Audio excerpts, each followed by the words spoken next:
Good morning students. Today we are going to discuss unit number 7, that is properties of bulk matter. We have already started this unit and today we are going to discuss the topic that is modulus of elasticity. Okay, this is also one of the most important topic, so you should know what is modulus of elasticity and what are the types of modulus of elasticity. Okay, let us start first with modulus of elasticity. Modulus of elasticity में सबसे पहले बात करते हैं according to Hooke's law. ठीक है, अगर हम हुक्स लॉ एप्लीकेबल करते हैं विद इन इलास्टिक लिमिट, तो वी हैव ऑलरेडी स्टडीड कि स्ट्रेस किसके प्रोपोर्शनल होता है. आपका स्ट्रेस जो होता है डायरेक्टली प्रोपोर्शनल टू स्ट्रेन आता है आपका. ओके, और वहाँ पर जो हमने प्रोपोर्शनैलिटी साइन था उसको रिमूव किया था with a constant which is known as coefficient of elasticity. ठीक है, एक जो ई था आपका, ये आपका कांस्टेंट था जिसको हमने कहा था कोफिशिएंट ऑफ इलास्टिसिटी. तो यहाँ से स्ट्रेस, ये स्ट्रेन जो था डिनोमिनेटर में ले आए, तो स्ट्रेस अपॉन स्ट्रेन आपका ई के इक्वल होता है जो कि आपका एक कांस्टेंट है. और जो यही ई है इसी को हम कोफिशिएंट ऑफ इलास्टिसिटी कहते हैं या फिर मॉडुलस ऑफ इलास्टिसिटी कहते हैं. Note, it is very important, it is known as modulus of elasticity. यानी जो हम टॉपिक डिस्कस कर रहे हैं मॉडुलस ऑफ इलास्टिसिटी, वो क्या होता है आपका, it is the ratio of stresses to strain. Okay, तो इसे हम कोफिशिएंट ऑफ इलास्टिसिटी भी कहते हैं और मॉडुलस ऑफ इलास्टिसिटी भी कहते हैं. ठीक है, और ये जो होता है ये आपका इंडिपेंडेंट होता है. Always remember it is independent. Independent किसके इंडिपेंडेंट होता है ये, it is independent of magnitude of stress and strain. ठीक है, ये मैग्नीट्यूड पे नहीं डिपेंड करता है. किसके मैग्नीट्यूड पे, स्ट्रेस और स्ट्रेन के मैग्नीट्यूड पे डिपेंड नहीं करता है, ये इंडिपेंडेंट होता है. One important point is remember this point कि जो आपका मॉडुलस ऑफ इलास्टिसिटी होता है it is independent of magnitude of stress and strain. Okay, तो फिर ये फैक्टर डिपेंड किस पे करता है, आखिर बात ये आती है. तो ये किस पे डिपेंड करता है, ये नेचर ऑफ मटेरियल पे डिपेंड करता है जो कि हमने बॉडी ले रखी है. सो इट डिपेंड्स अपॉन, किसके ऊपर डिपेंड करता है, it depends upon nature of material, nature of material of body. ये किस मटेरियल की आपकी जो बॉडी है वो बनी हुई है उसके ऊपर ये डिपेंड करता है. Depend upon the nature of material of the body and the manner in which the body is deformed, और किस तरह से वो बॉडी जो है आपकी डिफॉर्म्ड हुई है. ओके, तो ये बहुत इंपॉर्टेंट है, आपको पता होना चाहिए मॉडुलस ऑफ इलास्टिसिटी है क्या. तो मॉडुलस ऑफ इलास्टिसिटी जो होता है वो कांस्टेंट होता है जिसे हम किससे डिनोट करते हैं, जिसे हम कांस्टेंट ई के साथ डिनोट करते हैं, कैपिटल ई के साथ. जो ये ई होता है ये मैग्नीट्यूड पे डिपेंड नहीं करता है, it is independent of the magnitude of stress and strain and it only depend upon the nature of the material of the body and the manner कि किस तरह से बॉडी जो है आपकी वो डिफॉर्म हो रखी है. ठीक है, तो आप कह सकते हो कि मॉडुलस ऑफ इलास्टिसिटी जो है आपका दैट इज ई, और coefficient of elasticity of body is defined as the ratio of, किस किस का रेशियो होता है, stress to the corresponding strain produce. लेकिन जो स्ट्रेस और स्ट्रेन प्रोड्यूस हुआ है it should be within elastic limit. Important point, it should be within elastic limit. Okay, so it will be the definition of modulus of elasticity, that modulus of elasticity is defined as the ratio of stress to the corresponding strain produced within the elastic limit. Okay, now we'll discuss about types of modulus of elasticity कि आपके modulus of elasticity कितने types के हैं. Now let us discuss types of modulus. अब हम types of modulus की बात करते हैं. देखिए, अगर हम बात करते हैं किसी भी given material में, ठीक है, वहाँ पर different types of modulus of elasticity हो सकते हैं डिपेंडिंग अपॉन कि किस टाइप का स्ट्रेस जो है वो अप्लाई किया जा रहा है, कि किस तरह का हम स्ट्रेस अप्लाई कर रहे हैं. रिमेंबर दिस पॉइंट कि स्ट्रेस कैसा लग रहा है और जो कॉरस्पॉन्डिंग रिजल्टिंग स्ट्रेन है वो किस तरह का प्रोड्यूस हो रहा है, रिजल्टिंग स्ट्रेन. तो उसके हिसाब से हमारे types of modulus of elasticity जो होते हैं वो डिफाइन होते हैं. ओके, ऑलवेज रिमेंबर अगर कोई भी मटेरियल है, देखिए अगर मटेरियल होगा तो different types of modulus of elasticity होता है डिपेंडिंग अपॉन कि टाइप ऑफ स्ट्रेस अप्लाई है और रिजल्टिंग स्ट्रेन जो है वो प्रोड्यूस हो रहा है, ठीक है। अब इसी तरह से हमारे पास जो है 3 टाइप्स ऑफ जो है स्ट्रेन है, तो इसीलिए हमारे पास 3 तरह के मॉडुलस ऑफ इलास्टिसिटी आते हैं। तो सबसे पहले जो हम मॉडुलस ऑफ इलास्टिसिटी डिस्कस करेंगे that is Young's modulus of elasticity. Remember this, Young's modulus of elasticity which is represented by y। इसे हम किससे रिप्रेजेंट करते हैं? y के साथ। Okay, now let us start.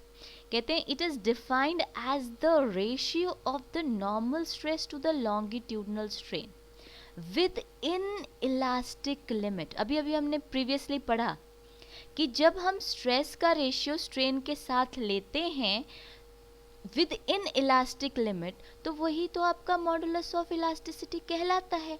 But यहाँ पर हम यंग्स मॉडुलस ऑफ इलास्टिसिटी को डिफाइन कर रहे हैं, तो ऑब्वियस सी बात है कुछ आपका स्पेसिफिक टाइप ऑफ स्ट्रेस होगा, उसके कॉरस्पॉन्डिंग कोई आपका स्पेसिफिक टाइप ऑफ स्ट्रेन होगा। तो यहाँ पर जिस स्ट्रेस की बात की जा रही है वो है नॉर्मल स्ट्रेस, और जो स्ट्रेन जो है वो है आपका लॉन्गिट्यूडनल स्ट्रेन। यानी जब हम नॉर्मल स्ट्रेस का रेशियो लॉन्गिट्यूडनल स्ट्रेन के साथ करते हैं तो वहाँ पर हमारा क्या आ जाता है?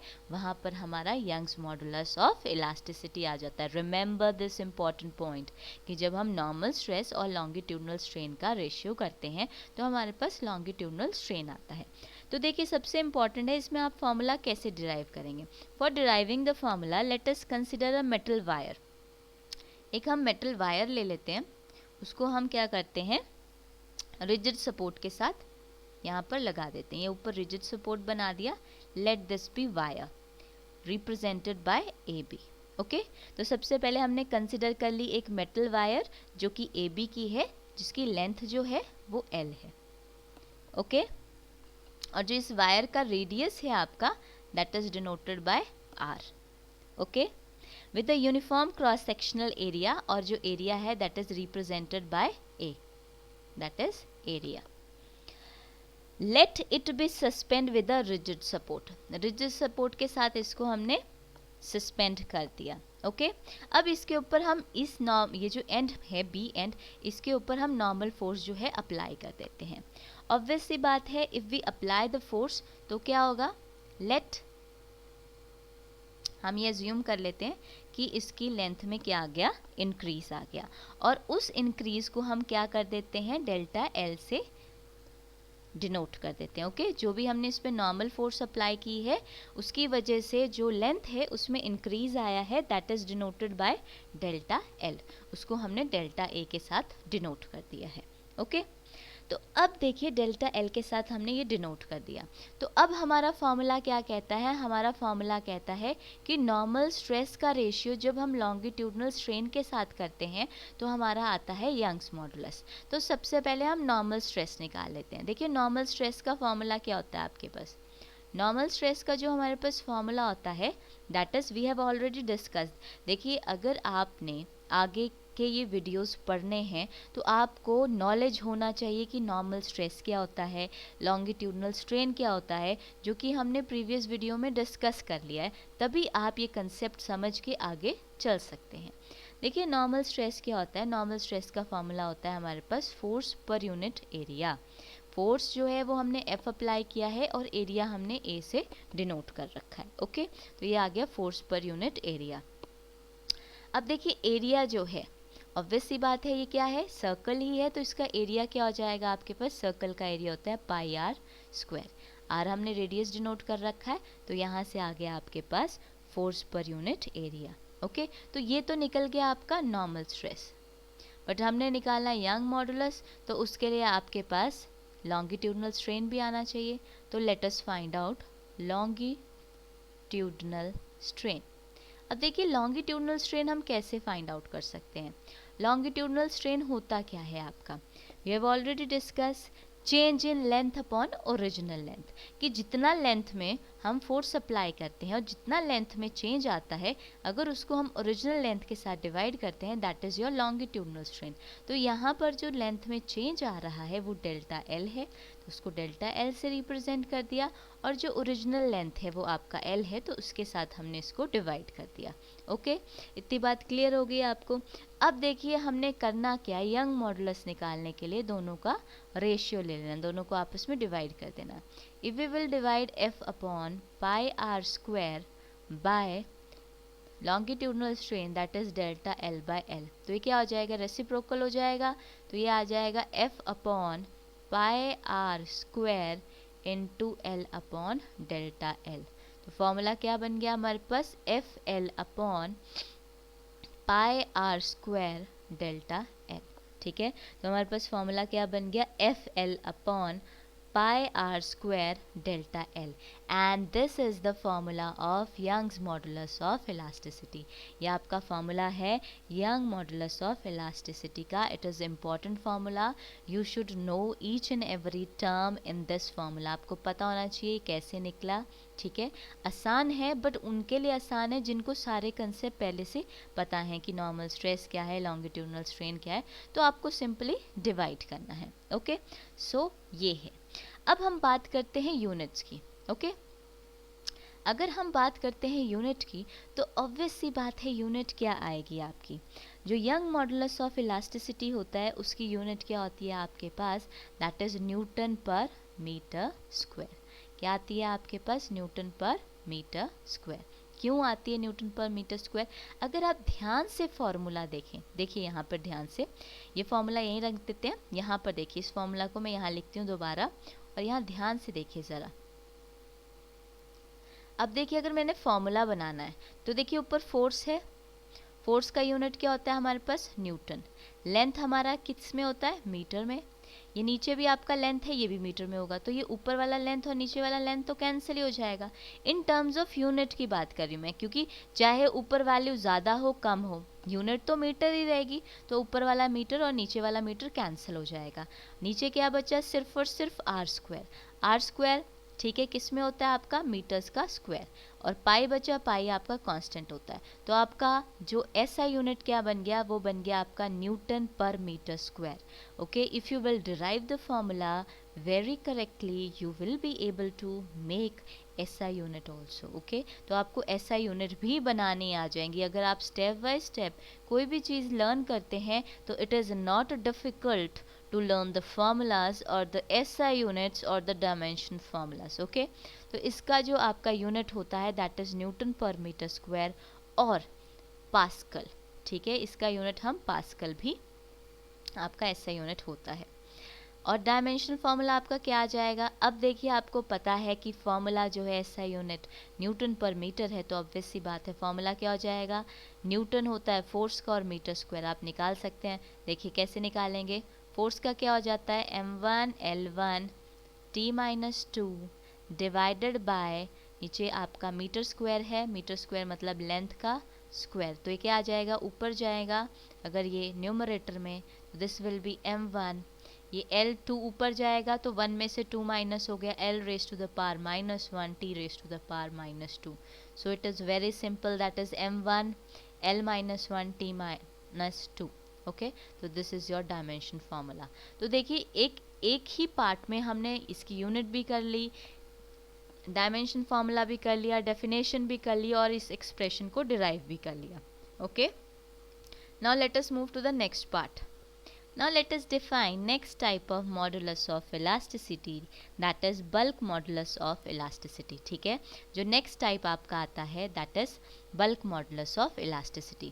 जो bulk modulus of elasticity होता है we represent it by B। Okay, अब ये क्या होता है, it is defined as the ratio of normal stress to the volumetric strain। ठीक है, अब इसमें जो हम रेशियो लेते हैं, देखिए रेशियो तो हमने स्ट्रेस और स्ट्रेन का ही लेना है और विद इन इलास्टिक लिमिट ही लेना है, बट कौन सा स्ट्रेस है आपका, कौन सा टाइप ऑफ स्ट्रेन है, उसके हिसाब से आपका जो है वो मॉडुलस ऑफ इलास्टिसिटी बनता है। तो यहाँ पर जो रेशियो है वो नॉर्मल स्ट्रेस का हो रहा है वॉल्यूमेट्रिक स्ट्रेन के साथ, ठीक है। तो उसको हम किससे रिप्रेजेंट करते हैं, we represent this by B, that is normal stress to the volumetric strain, okay. Now let us explain and find out the expression for this, okay। तो सबसे पहले let us consider a spherical solid body of volume B। सबसे पहले हम एक spherical body consider करते हैं जिसका वॉल्यूम हम क्या कंसिडर कर लेते हैं, V कंसिडर कर लेते हैं, ओके। ये स्फेरिकल बॉडी ले ली, इसका वॉल्यूम ले लिया V। जो सरफेस एरिया है, let us denote surface area bye A। Surface area हमने डिनोट कर दिया A के साथ। अब सबसे पहले इस बॉडी को कंप्रेस करते हैं हम, ठीक है। अब अगर हमें इस बॉडी को कंप्रेस करना है तो ऑब्वियस सी बात है इसके ऊपर क्या लगाना पड़ेगा, इसके ऊपर हमें फोर्स लगाना पड़ेगा, ठीक है। तो सबसे पहले हम इस पे फोर्स अप्लाई करते हैं normally on the entire surface of the body which is represented bye F से हम चारों तरफ से पूरी बॉडी पर क्या लगाते हैं, फोर्स लगाते हैं, applied normally on the entire surface of the body. अब अगर आप इस पे फोर्स लगाएंगे तो ऑब्वियस सी बात है क्या होगा, इसके वॉल्यूम में डिक्रीज आएगा। तो कुछ ना कुछ इसकी बॉडी जो होगी, मान लीजिए जो सॉलिड लाइन से बनाए ये पहले थी बॉडी, और फोर्स लगाने के बाद जो बॉडी हो गई वो आपकी डॉटेड लाइन हो गई, यानी डिक्रीज आ गया। तो कितना कम हो गई आपकी बॉडी, यही कम हुई है, और इसको हम रिप्रेजेंट कर देते हैं डेल्टा V के साथ, ठीक है। तो इतनी बॉडी कम हो गई आपकी, जो कि डेल्टा V के साथ रिप्रेजेंट कर दिया। तो ये जो अंदर वाली बॉडी होगी इसका वॉल्यूम क्या आ जाएगा, V माइनस डेल्टा V, यानी पूरी वाली वॉल्यूम में से अगर हम ये डेल्टा V वाली वॉल्यूम सब्ट्रैक्ट कर देते हैं तो हमारे पास ये अंदर वाली वॉल्यूम आ जाएगी, ठीक है। तो इस तरह से हम फॉर्मूला डिराइव करते हैं। तो सबसे पहले देखिए हमारा फॉर्मूला क्या होता है, normal stress to the volumetric strain. अगर हम सबसे पहले देखिए नॉर्मल स्ट्रेस तो हमें पता है फोर्स पर यूनिट एरिया ही होता है, तो हम सबसे पहले वॉल्यूमेट्रिक स्ट्रेन जो है वो डिराइव करते हैं कि वॉल्यूमेट्रिक स्ट्रेन हमारे पास होता क्या है, ठीक है। तो सबसे पहले बात करते हैं वॉल्यूमेट्रिक स्ट्रेन की। वॉल्यूमेट्रिक स्ट्रेन, तो देखिए वॉल्यूमेट्रिक स्ट्रेन हम किससे डिराइव करते हैं, वॉल्यूमेट्रिक स्ट्रेन जो होता है हमारे पास that is minus delta V upon V, ठीक है ना। कि वॉल्यूमेट्रिक स्ट्रेन होता है हमारे पास that is change in volume upon original volume, कि आपका वॉल्यूम में चेंज आया, कितना चेंज आया। देखिए हमने प्रीवियसली भी ऐसे डिस्कस किया था कि जो लेंथ में चेंज आता है उसको हमने आपका ऊपर लिखा था न्यूमरेटर में, और जो भी आपका ओरिजिनल लेंथ था उसे डिनोमिनेटर में लिखा था। वैसे ही हम वॉल्यूमेट्रिक स्ट्रेन में करेंगे कि जो आपका वॉल्यूम में चेंज आया, देखिए वॉल्यूम में चेंज कितना था, डेल्टा V, ये आपका इतना हिस्सा ये चेंज ही रिप्रेजेंट कर रहा है वॉल्यूम में, अपॉन आपका क्या आ गया, ओरिजिनल वॉल्यूम आ गया, ओके। अब यहाँ पर हम किससे डिनोट कर रहे हैं इसको, माइनस के साथ इंडिकेट कर रहे हैं, ठीक है। माइनस का मतलब क्या है, आपके पास नेगेटिव साइन जो है वो क्या शो करता है कि volume is decreasing when force is applied, ठीक है ना। कि जैसे ही हम इस पे फोर्स अप्लाई करते हैं तो वॉल्यूम में क्या आ रहा है, वॉल्यूम डिक्रीज हो रही है। पहले इतनी बड़ी वॉल्यूम थी और फिर जो डॉटेड लाइन से रिप्रेजेंट किया वो कम हो गई है, तो नेगेटिव साइन ये रिप्रेजेंट करता है। रिमेंबर दिस इंपॉर्टेंट पॉइंट कि हियर नेगेटिव साइन क्या इंडिकेट करता है आपका, कि जो वॉल्यूम है वॉल्यूम डिक्रीज होती है जब हम क्या अप्लाई करते हैं, when force is applied, when force is applied, ठीक है ना। तो हमने फोर्स अप्लाई किया तो वॉल्यूम डिक्रीज हुआ। देखिए अगर हम छोटी छोटी बातें याद रखते हैं ना फिजिक्स में, तो हमारे बहुत सारे क्वेश्चन के आंसर हमें मिल जाते हैं। क्योंकि अब देखिए अब थ्योरेटिकल एग्जाम्स होंगे आपके, ठीक है, तो आपको 2 मार्क्स के क्वेश्चन आएंगे, ठीक है। तो वही बच्चा उनके आंसर्स कर पाएगा जिसने कंसेप्ट को अच्छे से पढ़ा होगा, ठीक है। तो यहाँ पर नेगेटिव साइन क्या इंडिकेट करता है, negative sign shows that volume is decreasing when force is applied, okay. अब ये तो आ गया वॉल्यूमेट्रिक स्ट्रेन का फॉर्मूला। वैसे हम नॉर्मल स्ट्रेस की बात कर देते हैं। नॉर्मल स्ट्रेस क्या हो जाता है आपके पास, normal stress will be equal to force पर यूनिट एरिया। तो जो आपका नॉर्मल स्ट्रेस होता है वो आपका फोर्स पर यूनिट होता है एरिया. Put the values. तो बी क्या आ जाएगा आपके पास, नॉर्मल स्ट्रेस फोर्स पर unit area divided by volumetric strain, that is minus delta V upon V. Okay, तो ये आपका कैसे बन जाएगा, रेसिप्रोकल हो जाएगा. This will be v upon delta v. Okay, minus में था तो let us denote minus here. तो आपका फॉर्मूला बन गया F V upon A delta V. Okay, तो ये आपके पास आ गया फॉर्मूला. दूसरी बात ये है कि देखिए आपको एक चीज़ इसको हम और सिंप्लीफाई कर सकते हैं. फोर्स पर यूनिट एरिया जो होता है वो हमारा क्या होता है, प्रेशर होता है. ओके, फोर्स पर यूनिट हमारे पास क्या होता है, प्रेशर होता है. ठीक है, तो वी कैन रिप्रेजेंट फोर्स पर यूनिट एरिया बाय पी. तो यहाँ से वी का एक फॉर्मूला और बन जाएगा, that is equal to minus P V upon delta V. Okay, तो इस टर्म्स में भी आप फॉर्मूला को लिख सकते हैं. v is equal to minus P V upon delta V. Okay, तो आपके पास ये दो फॉर्मूले आ गए. एक हो गया f into V upon A delta V और दूसरा फॉर्मूला हो गया b is equal to minus V into P upon delta V. क्योंकि डिपेंडिंग अपॉन न्यूमेरिकल की किस टाइप का न्यूमेरिकल आपको आ सकता है उस हिसाब से आपने फॉर्मूला जो है वो यूज़ करना है. देखिए अगर आपको बेसिक नॉलेज होगी हर टर्म के बारे में, you will be able to solve the numericals very easily. okay, we will discuss the numericals also in our coming videos. okay, अब now let us discuss units. अगर हम यूनिट्स की बात करें तो अगर आप ध्यान से देखें तो देखिए यहाँ पर भी आपका क्या आ रहा है, एक तरह से वॉल्यूम और वॉल्यूम आ रहा है. तो वॉल्यूम और वॉल्यूम का यूनिट तो कैंसिल हो जाएगा. यहाँ पर बचा फोर्स पर यूनिट एरिया, और फोर्स किस में होता है आपका, न्यूटन में, अपॉन एरिया क्या होता है आपका, मीटर स्क्वायर में. या फिर आप सिंपली कह सकते हैं कि ये देखिए वॉल्यूम अपॉन वॉल्यूम था, ये तो कैंसिल हो गया इनका यूनिट आपस में, ये बच गया प्रेशर. और प्रेशर किस में होता है आपका, न्यूटन पर मीटर स्क्वायर में होता है.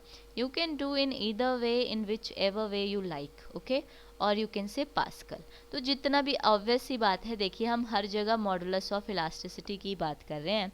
तो मॉडुलस ऑफ इलास्टिसिटी में जो आपका वैल्यू आता है यूनिट का, वो सारे के सारे केसेस में न्यूटन पर मीटर स्क्वायर ही आता है, तीनों टाइप्स के मॉडुलस में. ठीक है, तो बल्क मॉडुलस का भी आपका न्यूटन पर मीटर स्क्वायर ही होगा और डायमेंशन फॉर्मूला भी हमारा सेम होता है. Okay, now let us move to the next modulus of elasticity. Before discussing modulus of rigidity, ठीक है, जो आपका थर्ड मॉडुलस ऑफ इलास्टिसिटी है, उसको डिस्कस करने से पहले वी विल डिस्कस कंप्रेसिबिलिटी, जो कि आपका एक छोटा सा टॉपिक आता है, आपको पता होना चाहिए, कई बार एग्जामिनेशन में पूछा जाता है. देखिए कंप्रेसिबिलिटी क्या होता है. सबसे पहले कंप्रेसिबिलिटी को हम किससे डिनोट करते हैं, वी डिनोट कंप्रेसिबिलिटी विद के. ठीक है, कंप्रेसिबिलिटी क्या होता है, compressibility of a material is reciprocal of its bulk modulus of elasticity. ठीक है, कंप्रेसिबिलिटी ऑफ अ मटेरियल क्या होता है, ये रेसिप्रोकल होता है बल्क मॉडुलस ऑफ इलास्टिसिटी का. यानी अगर हम बल्क मॉडुलस का रेसिप्रोकल कर देते हैं तो हमारे पास कंप्रेसिबिलिटी की क्या आ जाती है, वैल्यू आ जाती है. Always remember this important point. अगर हम क्या कर देते हैं, रेसिप्रोकल निकाल देते हैं बल्क मॉडुलस का, तो उससे हमें किसकी वैल्यू मिल जाती है, कंप्रेसिबिलिटी की, विच इज डिनोटेड बाय के.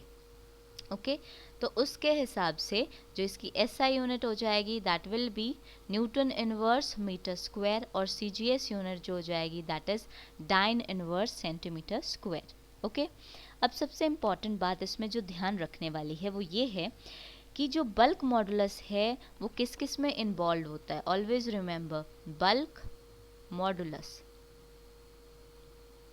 इज इन्वॉल्व इन, किस किस में इन्वॉल्व होता है आपका बल्क मॉडुलस, सॉलिड में भी होता है, लिक्विड में भी होता है, और गैसेस में भी होता है. Okay, so bulk modulus is involve in solid, liquid and gases. ठीक है, जो बल्क मॉडुलस की वैल्यू सॉलिड के लिए होती है वो मच लार्जर होती है लिक्विड से, which are again much larger than that of bulk modulus of gas. यानी जो आपकी सॉलिड की वैल्यू होती है वो सबसे ज़्यादा होती है, फिर लिक्विड की और फिर गैसेस की. Remember this important point, this can be asked in exam कि जो बल्क मॉडुलस होता है सॉलिड का, they are much larger than for liquid, which are again much larger than that of bulk modulus of gaseous. Okay, now let us discuss the third type of modulus of elasticity. Now let us discuss third type of modulus of elasticity, जो कि होता है हमारा modulus of rigidity. जो तीसरा modulus of elasticity होता है उसे हम modulus of rigidity कहते हैं, और इसका एक नाम और होता है जिसे हम कहते हैं shear modulus of elasticity. shear modulus of elasticity. ठीक है, तो ये आपके दो नाम हैं जो आपका third type of modulus of elasticity है. ओके, इसको जो है हम कैपिटल जी से रिप्रेजेंट करते हैं आपका मॉडुलस ऑफ रिजिडिटी को. ठीक है, तो आपका ये किससे डिफाइन होता है? It is defined as the ratio of tangential stress. अब यहाँ पर टेंजेंशियल स्ट्रेस है to the shearing strain within elastic limit.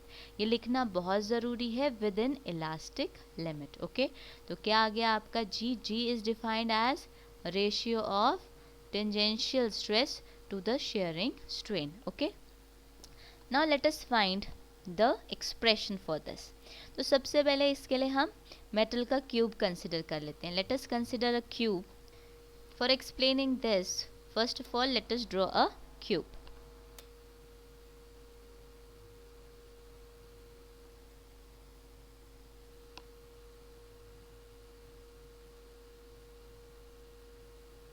Okay, अब देखिए आपका क्यूब बन गया. Okay, let us name it A B C D.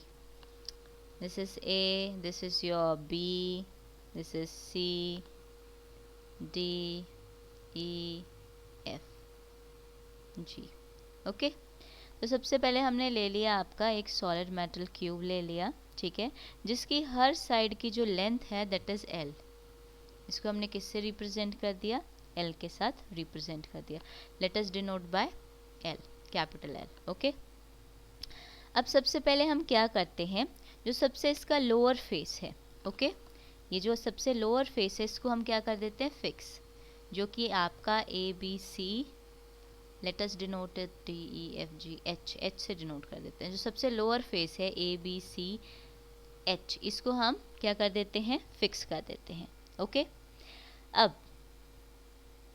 अब क्या करते हैं, जो आपका टॉप फेस है इसके ऊपर फोर्स अप्लाई करते हैं. Let us apply a force F on tangentially on the top face. तो टॉप फेस के ऊपर हम इसके फोर्स अप्लाई करते हैं, टेंजेंशियल फोर्स अप्लाई कर दी टॉप फेस पे. ठीक है, अब क्या होगा? एज जो हमने टेंजेंशियल फोर्स अप्लाई की है, तो एज अ रिएक्शन इक्वल और अपोजिट फोर्स एफ जो होगी वो सेटअप हो जाएगी लोअर फिक्स्ड फेस पे. ठीक है, और उसकी वजह से couple will form by these forces, और इसकी वजह से क्या फॉर्म हो जाएगा? यहाँ पे कपल फॉर्म हो जाएगा आपका. Okay, and due to this the body will not change its volume. अब यहाँ पर कपल फॉर्म होने की वजह से ये बॉडी जो होगी अपना वॉल्यूम नहीं बदलती है, लेकिन इसकी शेप में ज़रूर चेंज आएगा. क्यों? क्योंकि देखिए ऑब्वियस सी बात है, ऊपर फोर्स अप्लाई कर दिया है, ऊपर फोर्स तो अप्लाई कर दिया, बट नीचे वाला फेस क्या है हमारा? फिक्स रखा हुआ है. तो इस फोर्स की वजह से एक रिएक्शन आएगा जो इक्वल और अपोजिट फोर्स अप्लाई करेगा. ठीक है ना, लोअर फेस के ऊपर, और उसकी वजह से कपल प्रोड्यूस हो जाता है. कपल फॉर्म हो जाएगा, तो इसकी वजह से जो बॉडी होगा वो अपना वॉल्यूम तो नहीं चेंज करेगा, बट उसकी शेप में ज़रूर चेंज आएगा. और जो चेंज शेप में आएगा, late us draw that shape. Now let us draw that shape. अब देखिए फोर्स अप्लाई कर दिया है, तो वॉल्यूम में तो चेंज नहीं आएगा, बट इसकी शेप में कुछ चेंज आ गया, कुछ इस तरह से, जैसा कि हमने पहले भी ड्रॉ किया था. जब भी टेंजेंशियल फोर्स लगता है तो इसकी शेप में चेंज आ जाता है, like this. You can see I have drawn this with the green pen.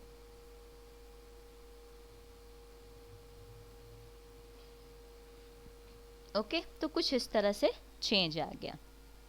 ठीक है ना, तो अब जो है, जो ये चेंज आ रहा है, let us denote by theta. ये जो आपका एंगल बन रहा है, let us this be theta. Okay, तो ये हमने किससे रिप्रेजेंट कर दिया? थीटा के साथ। ठीक है, अब सबसे पहले अगर हम बात करते हैं तो देखिए ये आपका जो है इतना चेंज आया है यहाँ पे। Late us denote this by F dash. ठीक है, तो इसको हम एफ डैश से डिनोट कर देते हैं। वैसे फोर्स को एफ से डिनोट किया है तो इसको एफ से नहीं डिनोट करना चाहिए। Late us denote this by P. तो ये P और ये P डैश आ गया। ठीक है, तो जो चेंज आ रहा है आपका P डैश, वो किससे रिप्रेजेंट हो रहा है? P dash that is equal to delta L। ये पूरा ओरिजिनल लेंथ तो L था, लेकिन जो चेंज आ रहा है लेंथ में इतना, इसको हमने किससे रिप्रेजेंट कर दिया? डेल्टा L के साथ रिप्रेजेंट कर दिया। तो सबसे पहले हमें निकालना है टेंजेंशियल स्ट्रेस और शेयरिंग स्ट्रेन। तो सबसे पहले हम शेयरिंग स्ट्रेन निकाल देते हैं। शेयरिंग स्ट्रेन क्या हो जाएगा आपके पास? We have already discuss this. ये हमने प्रीवियसली वीडियोस में डिस्कस कर रखा है शेयरिंग स्ट्रेन क्या होता है। ठीक है, शेयरिंग स्ट्रेन जो होता है हम थीटा से डिनोट करते हैं, जो कि क्या होता है आपका, जो भी आपका चेंज आया है, जो कि था आपका P डैश अपॉन जो आपका ओरिजिनल लेंथ था क्यूब का। ठीक है, तो ओरिजिनल लेंथ कितना है? PA। Let us write it as PA। ये भी आपका L है, तो जो चेंज आया है that is delta L upon जो ओरिजिनल लेंथ है दैट इज L। तो आपके पास शेयरिंग स्ट्रेन जो थीटा है that is delta L by L। Okay, और जो दूसरा पार्ट आपने निकालना है दैट इज टेंजेंशियल स्ट्रेस। तो टेंजेंशियल स्ट्रेस क्या आ जाएगा आपके पास? टेंजेंशियल स्ट्रेस का फॉर्मूला हमारे पास क्या होता है? दैट इज फोर्स पर यूनिट एरिया। जो भी हम फोर्स लगा रहे हैं, tangential force upon area. Late us denote area with A। ठीक है, तो आपके पास आ गया। तो हम वैल्यू निकाल सकते हैं जी की वैल्यू क्या आ जाएगी? टेंजेंशियल स्ट्रेस को डिवाइड कर देते हैं हम शेयरिंग स्ट्रेन के साथ, that is delta L upon L। ये रेसिप्रोकल हो जाएगा, this will be equal to F upon A L upon delta L। तो हमारे पास G की वैल्यू क्या आ गई? G की वैल्यू आ गई हमारे पास that is F upon A L upon delta L। अगर आप ध्यान से देखें, देखिए डेल्टा L अपॉन L जो होता है that is represented by theta. इसे हम थीटा से रिप्रेजेंट करते हैं। तो देखिए एक फॉर्मूला तो आपके पास ये आ गया F L upon A delta L। This is also the formula of modulus of rigidity. और यू कैन ऑल्सो राइट कि डेल्टा L अपॉन L को अगर हम इस तरह से लिख देते हैं, इसको हम थीटा से रिप्रेजेंट कर सकते हैं, तो एक फॉर्मूला आप ये भी लिख सकते हैं F A upon theta. Okay, तो इस तरह से भी आप रिप्रेजेंट कर सकते हैं। तो ये आपके पास दो फॉर्मूले हो गए। तो ये आपका किसका फॉर्मूला हो गया? This is the formula of modulus of rigidity, और you can say shear modulus of rigidity which is represented by G. अगर हम यूनिट्स की बात करें तो देखिए यूनिट्स जो होता है वो सेम ही होता है आपका, that is Newton per metre square, और पास्कल और dimension formula that is m1 L-1 T-2 होता है। ओके, तो ये जो है ये आपका तीनों ही केसेस के लिए इम्पॉर्टेंट है। सेम होता है आपका डायमेंशन फॉर्मूला और यूनिट। ठीक है, अगर हम बात करते हैं, देखिए एक इम्पॉर्टेंट बात जो आपने ध्यान रखनी है, जो शेयर मॉडुलस होता है आपका, और यू कैन से जो मॉडुलस ऑफ रिजिडिटी होता है इलास्टिसिटी का, is involve only in solid. ये सिर्फ और सिर्फ सॉलिड्स में होता है। Always remember this important point. अब देख लीजिए कुछ इंपॉर्टेंट पॉइंट जो आपके कंसेप्चुअल टाइप क्वेश्चन में आ सकते हैं, 2 मार्क्स के टाइप ऑफ क्वेश्चन में आ सकते हैं, इस तरह के हैं। तो जो आपका शेयर मॉडुलस ऑफ इलास्टिसिटी होता है वो इन्वॉल्व होता है सिर्फ और सिर्फ सॉलिड के साथ। Okay, this is important point. For a solid is generally less than it's young modulus. और ये भी बात याद रखनी है कि जो शेयर मॉडुलस होता है, आपकी जो शेयर मॉडुलस की वैल्यू होती है सॉलिड के लिए, वो जनरली कम होती है यंग मॉडुलस से। यानी जो हमने फर्स्ट वाला आपका टाइप किया था उससे इसकी वैल्यू जो होती है कम होती है। तो remember this important point also, mark it important while making notes. Share modulus for a solid is generally less than its Young's modulus.